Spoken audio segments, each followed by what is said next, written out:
You have Narendra Modi ji, whose name is coming in the Epstein files, whose great friend Adani is being prosecuted in America.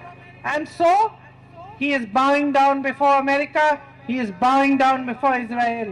മറുവശത്ത് ഈ രാജ്യത്തിന്റെ പ്രധാനമന്ത്രി ലൈംഗിക ആരോപണങ്ങൾ ഉൾപ്പെടുന്ന Epstein ഫയലുകളിൽ പേരുള്ള പ്രധാനമന്ത്രി അമേരിക്കയ്ക്ക് മുൻപിൽ തലകുനിച്ച് നിൽക്കുന്നു.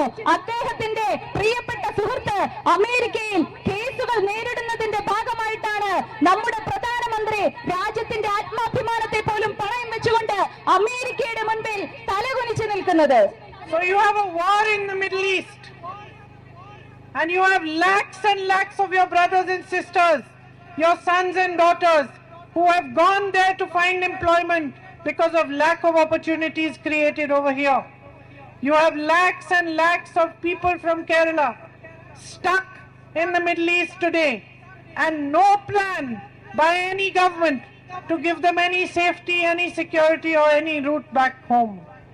ഇവിടെ കൃത്യമായ തൊഴിൽ സാധ്യതകൾ ഇല്ലാത്തതുകൊണ്ട്, മാന്യമായ വേതനം ലഭിക്കാത്തതുകൊണ്ട് മാത്രം ഈ നാട് വിട്ട് പലായനം ചെയ്യപ്പെട്ട മധ്യപൂർവ്വ ഏഷ്യയിൽ മറ്റ് വിദേശ രാജ്യങ്ങളിൽ യുദ്ധ സാഹചര്യത്തിൽ അവിടെ കുടുങ്ങിക്കിടക്കുന്ന ലക്ഷക്കണക്കിന് നമ്മുടെ പ്രിയപ്പെട്ടവരെ സുരക്ഷിതമായി തിരിച്ചെത്തിക്കാനോ അവരുടെ ആശങ്കകൾക്ക് പരിഹാരം കാണാനോ രണ്ട് സർക്കാരുകളും ശ്രമിക്കുന്നില്ല. Instead, we have a coward leading us in the center and a coward leading us in the state. പകരം കേന്ദ്രത്തിൽ നമ്മളെ ഒരു ഭീരു ഭരിക്കുന്നു, കേരളത്തിലും നമ്മളെ ഒരു ഭീരു ഭരിക്കുന്നു.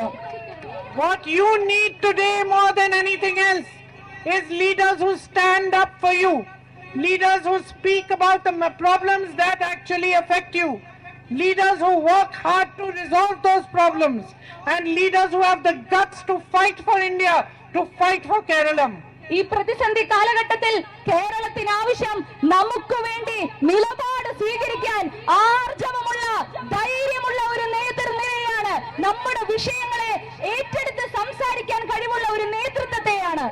You need leaders with a vision, leaders who understand, political parties who understand what Kerala needs today to move forward, to give a brighter future to the youth of Kerala. കേരളത്തിന്റെ യുവാക്കൾക്ക് വരും തലമുറയ്ക്ക് ഒരു നല്ല നാളെയെ, വരും നാളുകളെ സമ്മാനിക്കാൻ ദിശാബോധമുള്ള, കാഴ്ചപ്പാടുള്ള ഒരു രാഷ്ട്രീയ പാർട്ടിയെയും നേതൃനിരയെയുമാണ് നമുക്ക് അടിയന്തരമായി ആവശ്യം.